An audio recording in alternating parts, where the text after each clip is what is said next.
All right, there you go. Hey, I has people. Let's try a thing. Yay. Whee!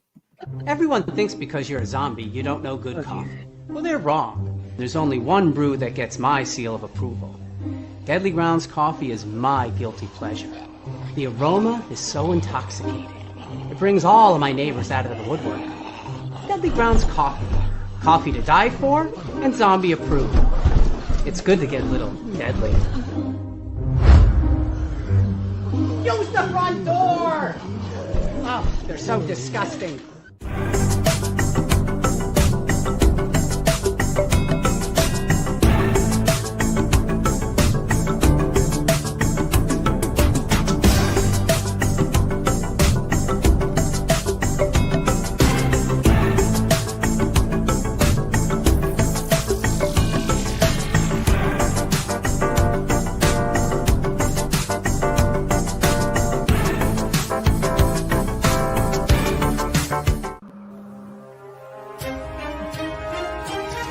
The Dorkening and all affiliated shows are not intended for anyone under the age of 18.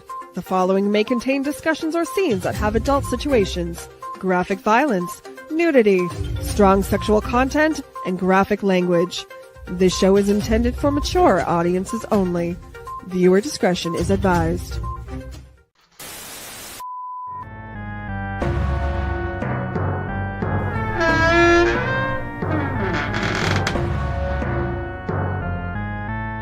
Greetings and salutations, my wonderful freaks.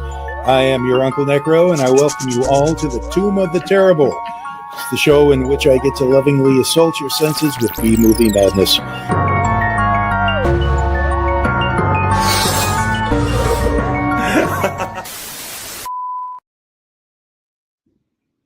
Hold up. We are having trouble with the Facebook pages, so if it does not go live on there. If we're not live on there, we will post on there later. But either way, hello, my lovelies, and welcome back to another episode of Uncle Necro's Tomb of the Terrible. I am your stand-in and never replacement, Friday. We have the Invisible Chaos, and then we have the Delphine and the Ratatosker. Hello, my lovelies. I'm so happy to have all these chaoses here. You know, you're not supposed to wave like that thing. It's cousin It. You know, the thing. What's his name? What's the hand? Is that thing? This is Yeah. Thing. It is the big hairy person. Well, the short hairy person. There, now I'm cousin It. More of cousin It, and he is the thing. But as we are here today, we did. There's nothing out there. I do not play the shot game for the boob counter. And the boom mics just randomly help you swing out the window. Yes! And I'm just like, okay. Oh, why crap. not? The boom mic got into the scene. Fuck it. We're going to use it. I loved that. Keep it going. It took itself seriously and not all at the same time. It was a... yeah, so... And when she says, do not play the drinking game to this movie, to the boobs in this movie, you will have alcohol poisoning about halfway in. Raise your hand if the first time you saw this was for this show. Yep, you can see it. Okay. Yes. So, chaos. Seriously, what were your initial thoughts on this movie? My initial thoughts were... I think they're taking the every 80s to early 90s horror movie must have boobs in it a little too far. Alrighty. Anything else?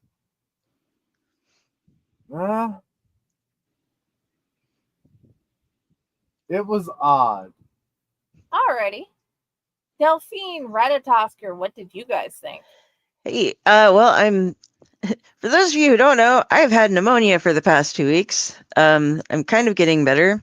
Forgive me if I cough or phlegm at you.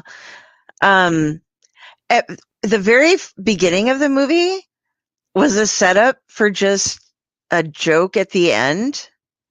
And Yeah. so when I saw it, and like I had no idea what to expect from this movie. And so when I saw the intro to the movie, I was like, what the fuck is this about? This isn't what I thought it was. And then it totally changed. And I was like, what? And then it was really campy. I thought it was really fun. Like, I wasn't expecting it to be as good as it was.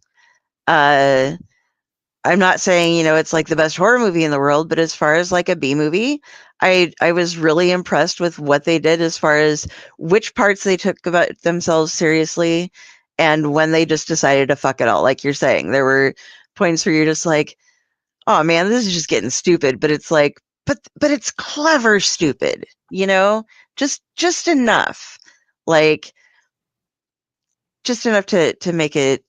Yeah. So after I figured out what it was about and then watching the final punchline, which was just silly, I was much more impressed than I thought I was going to be. We'll say that. How about you, Okay. Friday? Dude, I was watching this movie. I'm like, okay, the one guy is going to give everything away. He's going to be the foreshadowing guy of the whole entire movie. It's like, I watched all these movies. I know what's going on. We've made a mistake. Turn around. Nobody's listens because he watches way too many movies. He just needs to shut up. And the blonde girl, oh my God, she takes stupid blonde to a new level. But yeah, Stereotype. it was on purpose. But anyway. One of my favorite lines ever has now happened because of this movie. I'll say that. Okay, don't leave me in suspense. What is it? Okay, so folks, spoiler alert. In the beginning, there's this girl getting chased through a video store by a horror character. And all the movies are horror movies. And and it's surrounded by horror props. And she's just running around. And then all of a sudden she wakes up in a car that's driving off a road. And her one eye is crossed. It's just very strange. But it focuses in to show her eyes. They're green, by the way. And she hits a tree and she's like, oh, wait, I'm awake. I'm in my car, or I'm in my dad's car. Oh, he's going to kill me. What's going on? And then there's this loud splash from beside her and you see something fall. This huge thing falls and she rolls down her window, looks into a puddle. It says, oh, a falling cloud. Yeah, I was like, what the heck? What? A falling cloud. She somehow thought that clouds fall. Whoever came up with this had to have met somebody who said that, because you don't, that's not something you just randomly sit around and think what would be something funny to say? Oh, a falling cloud. No, you had to have met somebody who thought that clouds fell or something. But oh, a falling cloud. That definitely made no sense. Yeah. And then and then that's the setup. The rest of the movie, there's a bunch of kids going on a break to this cabin in the woods, and they oh, this is how horror. And there's this guy Mike who's like, this is a horror movie. It's just going to be a horror movie. Everything, and they drive past. That's the foreshadowing. Don't you see? That was already a sign of the movie and stuff. But falling cloud. Oh my God. Oh yeah, he's my favorite character out of the whole movie, Mr. Redcoat guy. But still, Yeah. Yeah, the boobies thing, I would like to say, we've had Raz has actually discussed this with us before when he was on. There was something like I don't know if it was technically legally contractual, but it was basically an in-industry thing that during that period of time, you pretty much had to include that much naughtiness to get the movie to be sponsored by anybody. Yeah. I don't know. They might have gone a little beyond what they needed to, but because we've seen some movies from about the same time with absolutely no real nudity shown whatsoever, but we've also seen that they haven't had as much support maybe as this one did.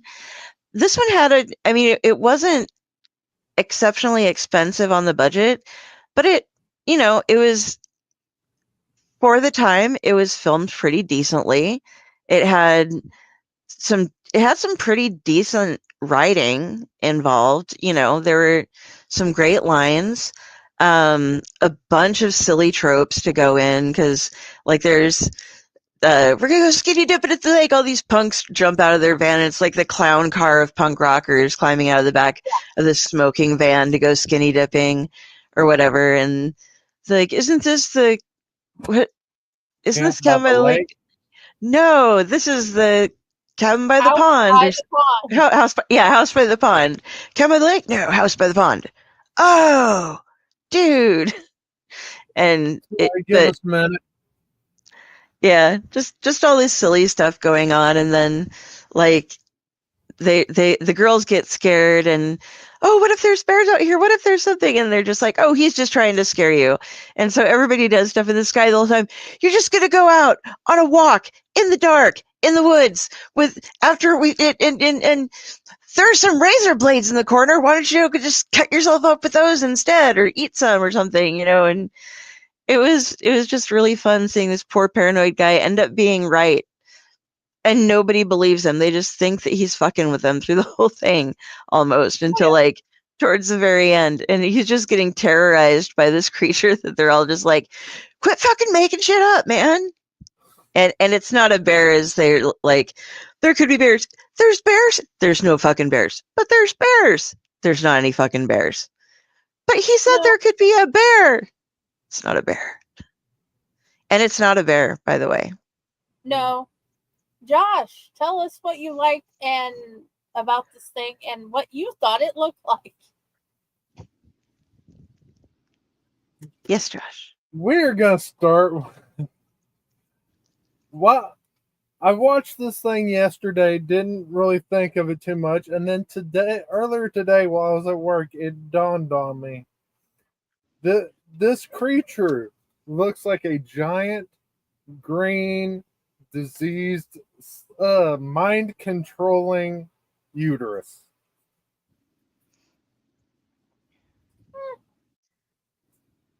Alrighty. What did you like about the movie? My favorite part of the movie has to be the little shot at the end where she has green eyes. What? You don't like green eyes? And they just throw her out the van. It's like, nope, out. We've canceled every single other. We've broken every single other rule of a horror movie. We're gonna finally pick up on one. Yes. Anything else?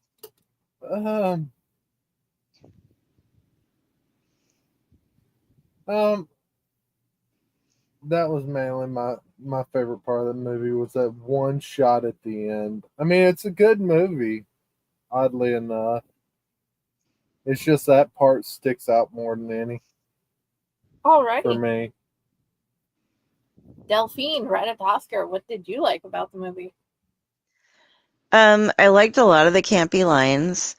For quick reference, for those with the green eyes wondering what in the hell we're talking about, the slimy uterus monster it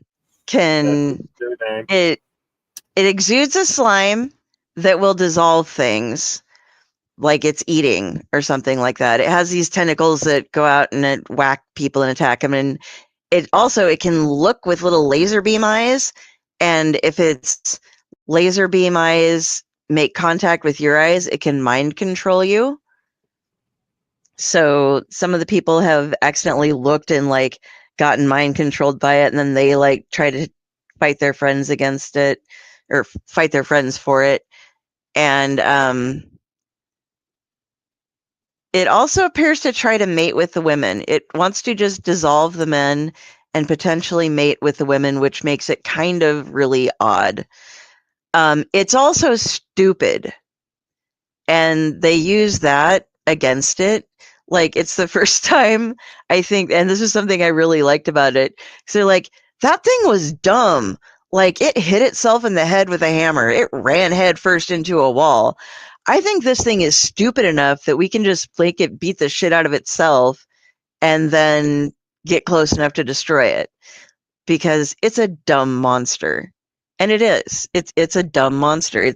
It has, like, nature on its side and being a monster, so it's unexpected kind of thing. But once they actually start thinking a little bit, they're still having to do things like, as we mentioned, the boom mic, like, just drops in the scene and somebody uses it to swing out a window. Little fun things happen on the set, but they're able to get away from it pretty easily, although they spend a lot of time running in and out of the house. It was a decent house, though. Like, I would stay there on vacation. It wasn't a haunted house by any means. I like those better, but they spend all their time putting, where is this green slime coming from? Why does it only slime the guys, and what is it doing with the girls? Don't look at its eyes. And it's the only time I've seen a pair of really shitty, like, metallic mirrored sunglasses used as a Chekhov's gun. Like, Yeah. these are shitty sunglasses, and then in the end it's like zapping, with like its eyes, and they're like, haha, I will put on the mirrored sunglasses. So I liked how they did tie things in and made it silly and made it work, and that it was a dumb monster. The guy was really smart and all these things, and he had all these plans, but he didn't really need to have all the plans. So Yeah, but do you have any idea how long he thought out this movie? It was a high school student's movie. That what I like from the trivia on IMDb, it was a high school student's movie. The parents helped them get the money to make it. And they worked really hard to make their first movie. They never got around to doing the sequel, but for what it was a dream that they made happen. And you know how in actual Batman, they're very verbose in how they talk. Batman and Robin in the original series, it's sort of like that. Well, not the original, but the first in color series that all of us watched as kids. Because there's older black and white Batman. I have a lot of those too, but that's beside the point. It's one of those, they thought about it and thought about it and thought about it, and this is what they came up with. No, we did not need all the plans, but they did it. They made it happen, and I love that. That is to have had a dream in high school, and your parents believe in you enough to be like, okay, we'll help you get the money. Let's make it. And then all these kids from school helped him make it. And it happened. That, and I like how they did the spin of the one guy had watched all the horror movies and he knew what had happened. But it would have been so much better if they'd had one of the girls, one of the female cast, had also done so and could have talked with them, and they had made things happen. Because I'm going to tell you right now, Dell and I have watched a ton of horror movies. Dude, my husband and kid's middle name are Michael. Does that give you any idea? Yeah. I was born Halloween. Yeah. We are creepy pizza. In the blood. Pizza. We are creepy pizza. We are creepy people. We write horror stories. I'm pepperoni, yo. I'm the trash can pizza. But anyway. Okay. Dude, this is going faster than I expected. Yeah. Joshy, what did you dislike about the movie?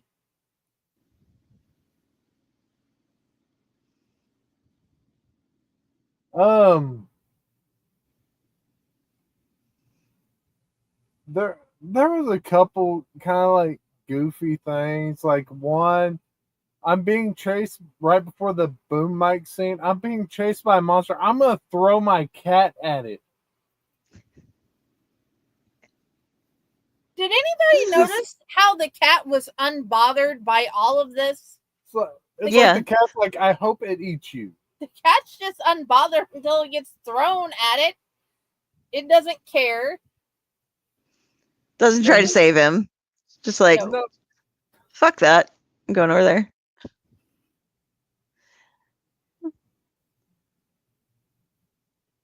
Anything else? Was Just not really. It's just the boom mic confused me more than anything. It's like he's running up the stairs trying to get away from this monster, trips. All of a sudden, this boom mic that wasn't there floats into scene. He sees it. It's like, I'm gonna jump out the window using this thing. Yee! He yeeted himself out the window. that was a pretty strong boom mic. I know. Oh, right? yeah. Oh. Anything else? No, Hey, I'm Stefan. good. Hey. Glad you're here. Yes, he's invisible. Dude, apparently. Oh. Hi. Meow. We love you, Stefan. This is the obligatory part where I stop and say, go look up Fracture Mind Publishing. Read all of their things. I can honestly say I have them here. Wrong book. I have them here. I have them in Wrong a blue book. bag Somewhere. behind me. Signed. 2 of them are signed by this person on the screen with me. Yeah, the book you grabbed, I definitely These don't two are think that's both. the book you were looking for. Yes. And yes, please go check out Fracture Mind Publishing. You will find a whole lot of our network friends and network hosts but in some of their anthologies. So, onward. Yay! Mwah! Now, onward back to the show. Del, what did you dislike about the movie? I didn't understand why the one girl needed to be a foreign exchange student, or not foreign exchange student, but from Brazil, I guess. There was, like, she spoke English, so they're like, oh, she's Brazilian. Yeah. It didn't make any difference in the movie, and this is way before it would have been an inclusionism type of thing. So I didn't dislike, oh, yay, I'm in that. It just didn't make any sense to me why it was brought up. But other than that, it was pretty solid all around as far as like telling its story and doing its thing. And a lot of people did mention it's like kind of like Scream before Scream was a thing, because all of the like, these are the rules to live in a horror movie is what went through it, and most of them were very right.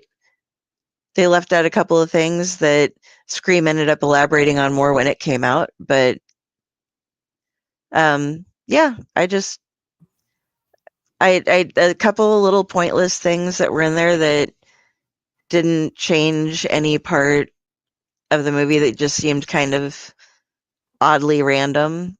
But, maybe it was just to give it some character that it wouldn't have otherwise had. Maybe it was to make like Tim seem really deep or something. I don't know. That makes perfect sense and understandable. And Yeah. yes, this the same bag from the release party. I just added an extra book because they have to come with me wherever I go. Meow. Don't ask me why. I need comfort authors. It's okay. I was reading studies the other day, and they were like talking about people who have to have enough pages with them on vacations and stuff, and it's totally a thing. So Oh, I brought it's physical not just books, you. and I brought like over 4,000 books on my Kindle. So I had enough, and then I still end up reading the Owlite Menagerie on the way down to vacation. Yes, I'm in the book, and I still read it because there's more stories than just mine. Dude, these people wrote some amazing stories. But anyway, back to the show. Movie. What did you dislike? Here's the thing about this movie. This one was good enough in the way they made it that I just decided to do the brain thing where I'm like, okay, it's a horror movie that doesn't take itself seriously, and I don't have to analyze every part because somebody in the movie is already analyzing it for me. Okay, it is analyzing itself for me, which is not normal for me because normally I'm the one sitting here on watching Mickey Mouse Clubhouse thinking, where the heck am I going to get a straw as tall as my house and use it for a slide? Why does he have everything else but they need Pete's overalls? You know, those random things. So it was a self-analyzing movie, and I just sat there and just watched it. And every so often I'm like, that creature is just dumb. Or seriously, the boom mic came down and he uses the Indiana himself out the window. I was trying to make sure I had the right Harrison Ford reference. You even heard the music that they were going for that. Dun, dun, dun, dun. Do you guys think that like the boom mic accidentally showed up in a shot and they decided to do that, or did they plan it? You know, by the look on his face, it's like probably not. Because he's like, how can I make this work? You know what? Whatever. Because there's a possibility if it goes either way. It's a 50-50 chance at this point. I don't know if it could have, if they weren't ready for him to do it, if they could have stabilized it enough for him to swing on it. Is what I'm wondering. I have no idea. But once again, I do not know the mechanics of boom mic tension. You know, there's always that chance that we can find them and get them on the show. There is. It's happened before. It has. We know do what? that. Hey guys, if you randomly find our review, please be on our show so we can ask you a few questions like that. That'd be great. I'm being followed by a boom. Was the fact shadow. that it's a uterus monster intentional? Yeah, on that note. Okay. We have ranted and went through all of the usual things. How about we do the break and then come back? Yes. And then do the usual stars and all the goodies that comes with Dell. Because I swear, Dell usually makes everything better when she's on the show. Aww. So, either way, let's roll that beautiful Faye footage and come back.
Greetings and shabibans. We are the Retro Reductibus Cephala Podcast, a long-form bi-weekly show that celebrates all the things that made growing up awesome. Well, that sounds good, but I don't know what all those words mean. I think what Parasite Steve's trying to say is that on Retro Reductibus, we explore a range of retro goodness, from toys, video games, and movies, to cartoons, and even snacks and school lunches. Oh. And we do it all with a positive spin, a slew of killer guests, and some very adult language. And you know what else is cool? No. This crazy show is part of the Dorking Podcast Network with new episodes every Tentacle Tuesday. What's that? And if waiting 2 weeks for a new episode gives you a sad, know that we drop bonus episodes all the time, like the off-format Crow's Nest and an interview series we call The Brig.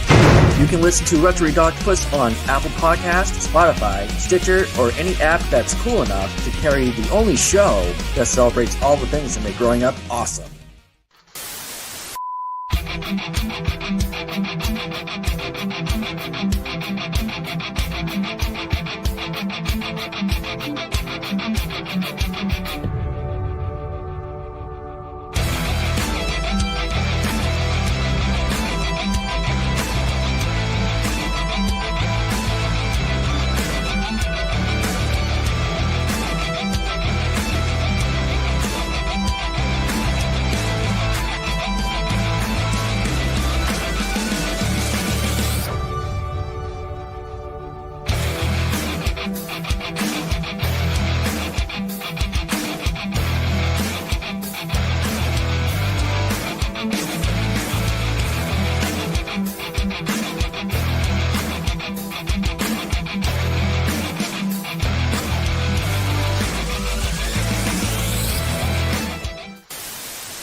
Hello, my lovelies, and we're back.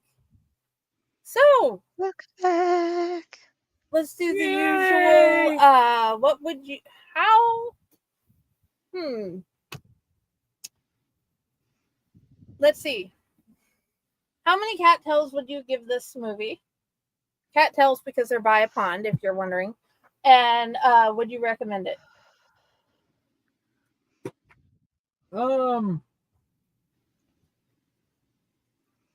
7 and yeah. Alrighty. Dell, how many cattails would you give this movie, and would you recommend it?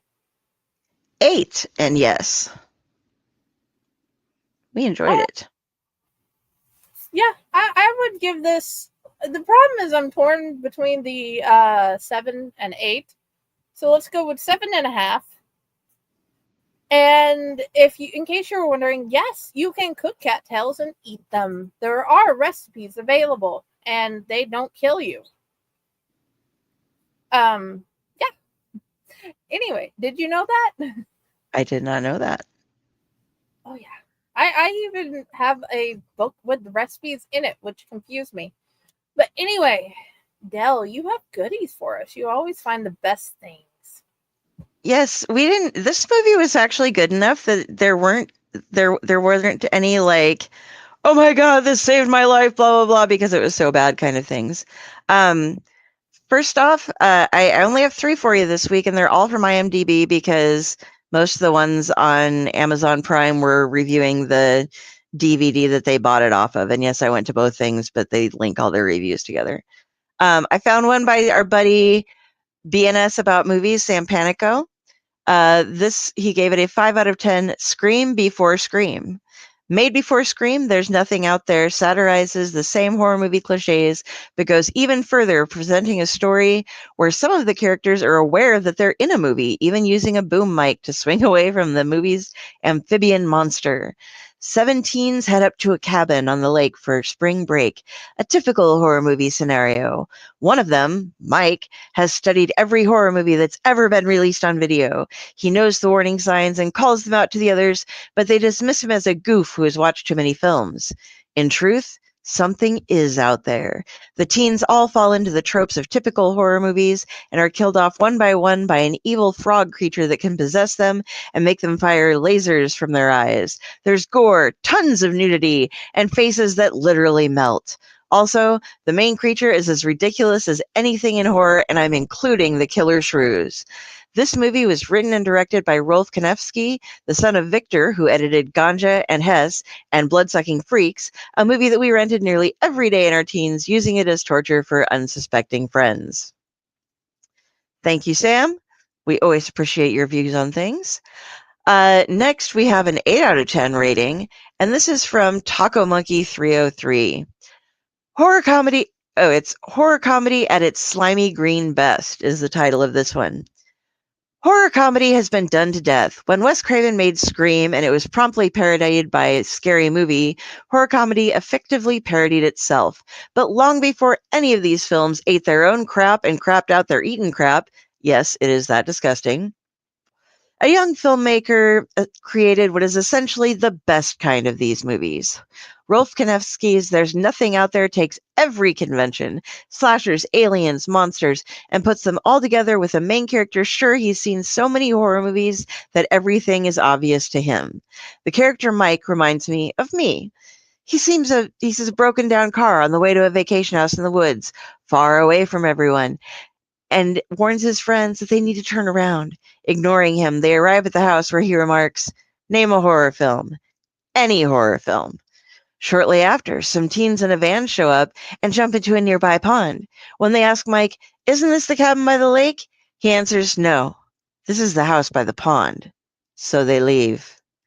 There is a monster alien thing running around, and it kills one of the kids late at night after leaving ooze on the frying pans inside. Mike dresses in sports gear with a bat and goes to kill it, but accidentally interrupts his friend having sex and is locked in the basement for the night, which was hilarious. The rest of the movie is pretty predictable, but that's the point. There's a lot of fourth wall breaking, as one of the characters actually uses the boom mic to swing out the way of this creature, and Mike actually looks at the audience when asked, "So you're saying we are in a movie?" This is the top of horror comedies. It's unfortunate that a lot of novices to the horror genre won't get a lot of the jokes, but the humor is specially formulated specifically for that crowd. So if you love horror but think you've seen everything, this movie is perfect for you. And then last but not least, we have 9 out of 10 stars, and this is by Woody Anders. A very funny, witty, and on-target low-budget horror spoof. Spoilers.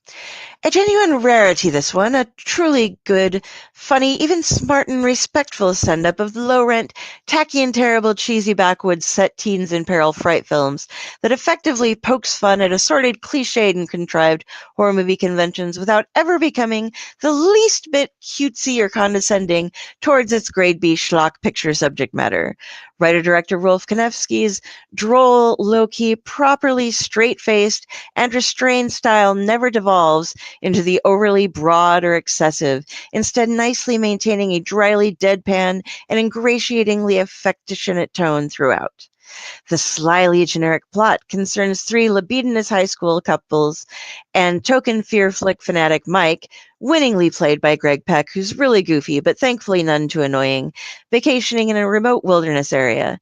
Said secluded forest proves to be the stalking ground for a slimy, toothy, grody little alien lethal frog monster that sees the guys as yummy meals and the gals as ideal mates to reproduce its species with.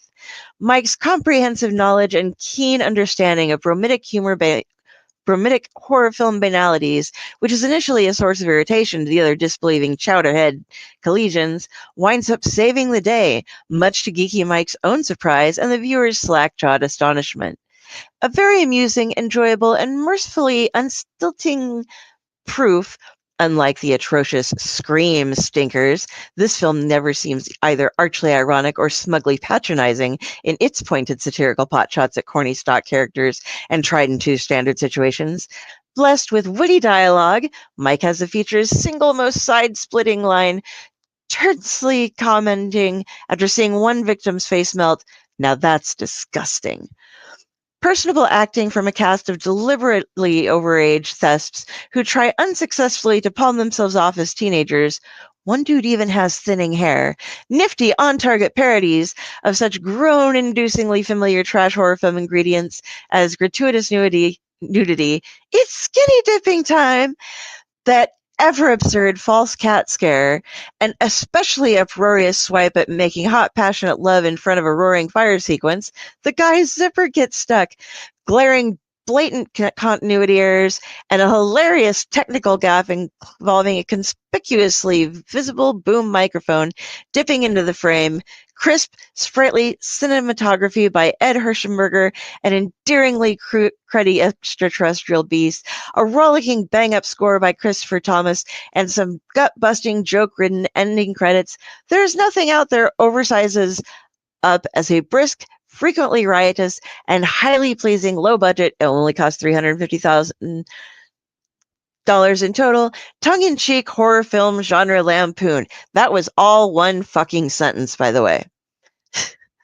The first-rate deluxe special edition DVD by Image Entertainment offers a fairly grainy, but generally solid and up-to-par widescreen presentation loaded with a wonderful wealth of awesomely abundant extras, which include the theatrical trailer, a still and poster gallery, funky animated menus complete with songs and music from the picture, screen tests, bloopers, and rehearsals. The bloopers in particular are an absolute hoot.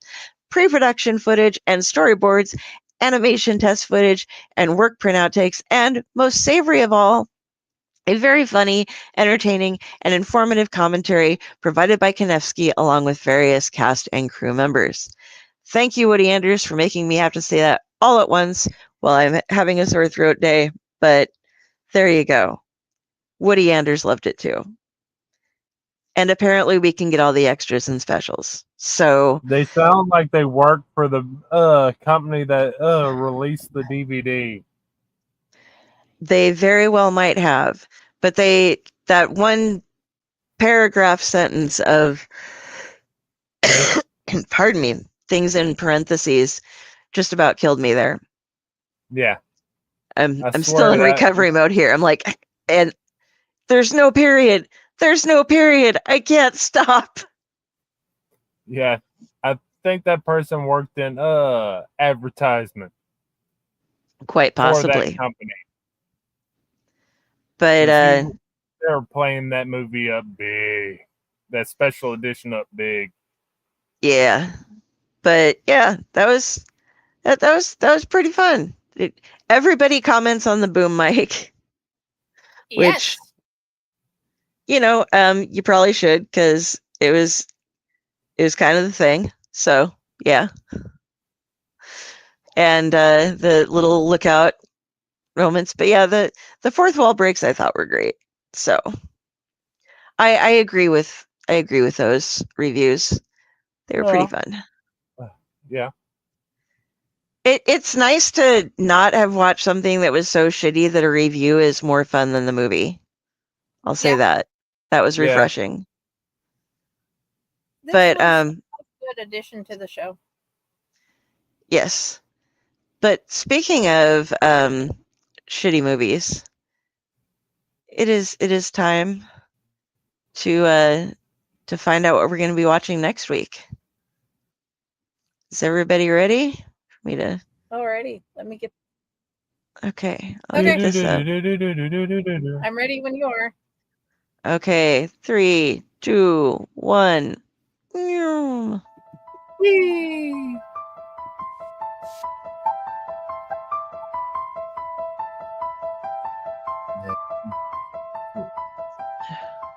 Okay. Right.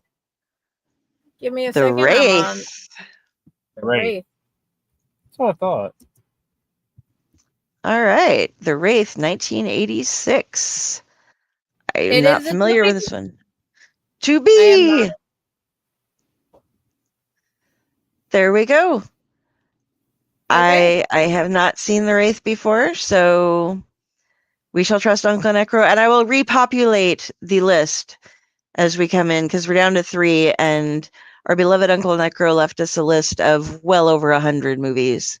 So Oh yeah. we shall be watching his selections for the next few years. Yeah. That he left it. It was nice. Okay. So Yes. I guess we have come to the end of the show. Dell, where do you Sure. want people to find you? If you would like to find me, go to Carrie, Kari Sanders on Facebook. There you will see this judgmental crow. That is me judging you for looking me up. All of my links are there. When I am not here on the Owlite Network, I am over with the folks on Splash Pages, usually Tuesday nights. Tomorrow night we have Paul Jenkins on. And Wednesday, we are going to do, because it's been San Diego Comic-Con was this past weekend, and there were a lot of announcements out. And so that we don't run super, super long tomorrow night or have to cut anybody off, we're going to do a separate show for the news this week. And then we are not coming back until after Terrificon. We have Andy Parks coming up on August 16th, I believe, but August 8th through the 10th at the Mohegan Sun Casino in Uncasville, Connecticut. You will see these Splash Pages show, as well as some other members of the Dorkening, all together getting some interviews, having some fun. We're going to have two tables set up at our booth, one for interviewing. We're going to be catching all the panels. We're going to be letting you guys know everything that we saw and experienced, trying to run around and show and share as much of the con with you as we can. It's going to be a great time. I'm going to be leaving that Thursday and coming back on Monday, doing some flying. Got to take the squirrel with me this time. Hopefully we won't get judged at the airport. You will. The thing. Just don't put lotion on beforehand. And then put your hand up. We already know from other comedians this is a problem. I don't. Ratatosker never gets. No, that's weird. He's loose. Okay, well, it's not my thing. He's like, I need some. Okay, you can have some. He's got some hazelnut espresso liquor here. Ooh, but yeah, I get as nutty as I can with him. Anything I can find. But yeah, we are going to have a great time at Terrificon. We've got it's our yearly congregational, everyone coming together. We're very super excited about it. If you're in the Connecticut area, you should go at least stop by for a day. There's going to be a ton of great guests, some awesome panels. Our very own Drew Mallow is going to be hosting 2 panels. So yeah, one on Friday, one on Saturday. We're very excited and proud of him. And just some of the best. It's one of the best times I've had. The size of the crowd is like, I think last year was a little over 20,000, and it's spread out really nice and wide in a casino. Air conditioning. There's a great outdoor patio area you can get to, so it's not overwhelming. Like KC kind of freaked me out because there were like 75,000 people there. This one, calm. The layout's really nice, very simple. You can get around, you can take your breaks, get back in and out, and everybody's there is really kind. They have a troop of Boy Scouts, actually, that will lead everybody around. If you get lost, Boy Scouts are there to help you. You need a break, you're freaking out a little bit or something, Boy Scouts are there to help you, and the rest of the staff are great. So yeah, I'm super excited about it. I'm going to keep, we're pushing it, like getting it going on. We have approximately 40 people already set up to do interviews with while we're there. So awesome. Yeah, and you guys will be seeing those when we get them done. Yes, you guys had one of the panels from my kid's favorite voice actors on her video game. And then I could say, nope, don't worry. The Splash Pages got you a video, baby girl. And that was awesome. Todd Habercorn. He was on one of the panels you guys had recorded and posted. He Very cool. is in anime, he's in video games, and he reads audiobooks. And yes, I know people have their own opinions of this. I don't really care. But the Warren's audiobooks that they have on Audible, nearly all of them are read by him. Oh, cool. So, I'm crap with names of like actors and voice actors. He was. They. Oh, go I'll on. send you the video later to show you what I'm talking about. I'll even circle him in a screenshot.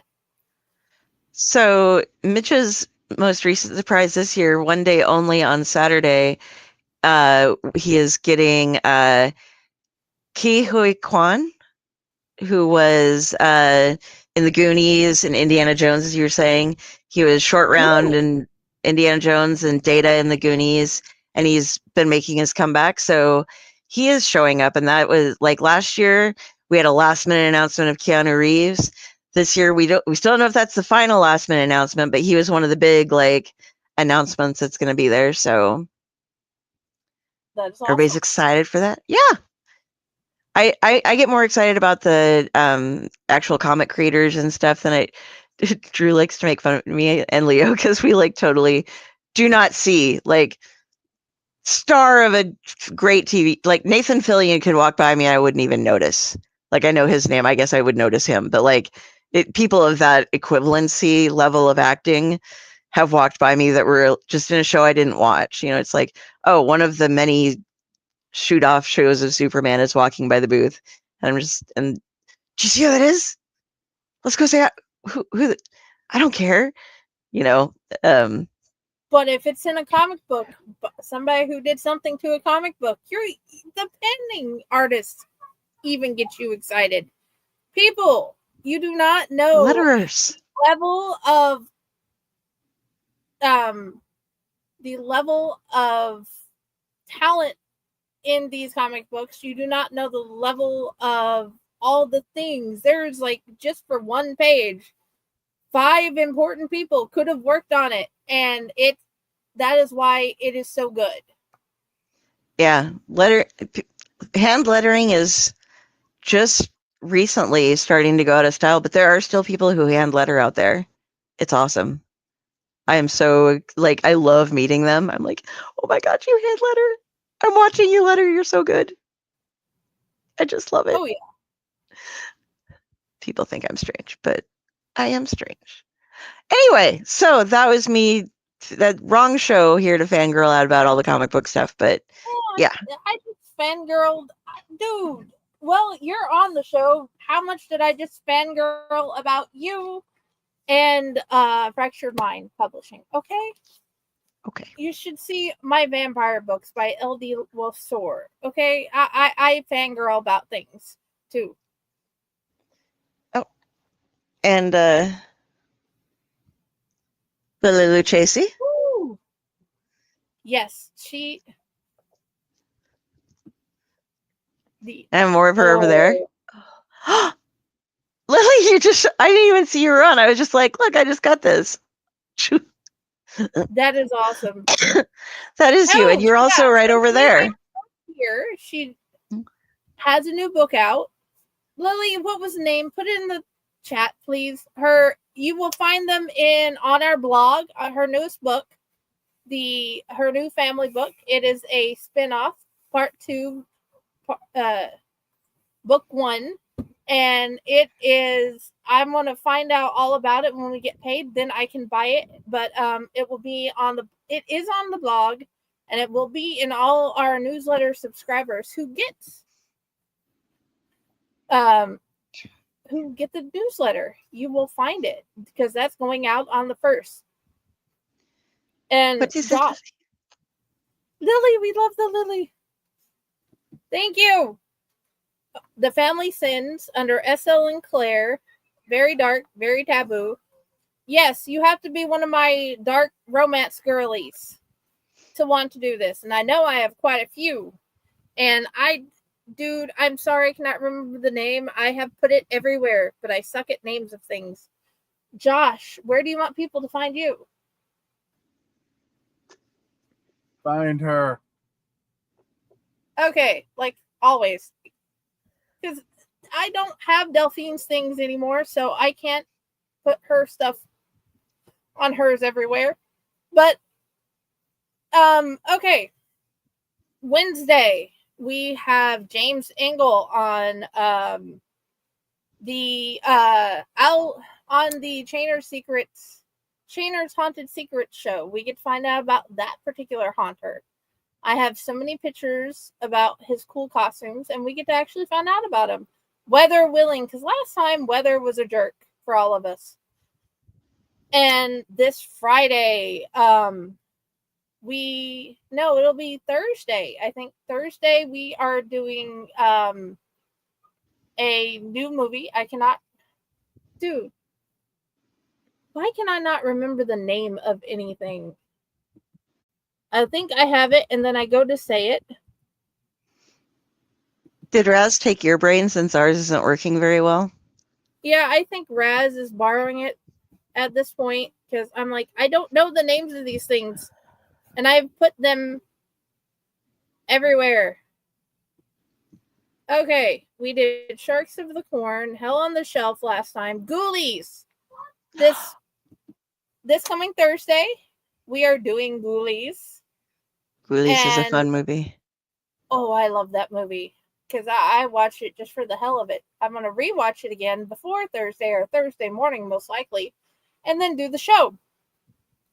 And that's going to be so much fun. I don't know if we have a Sunday show yet. That is up in the air.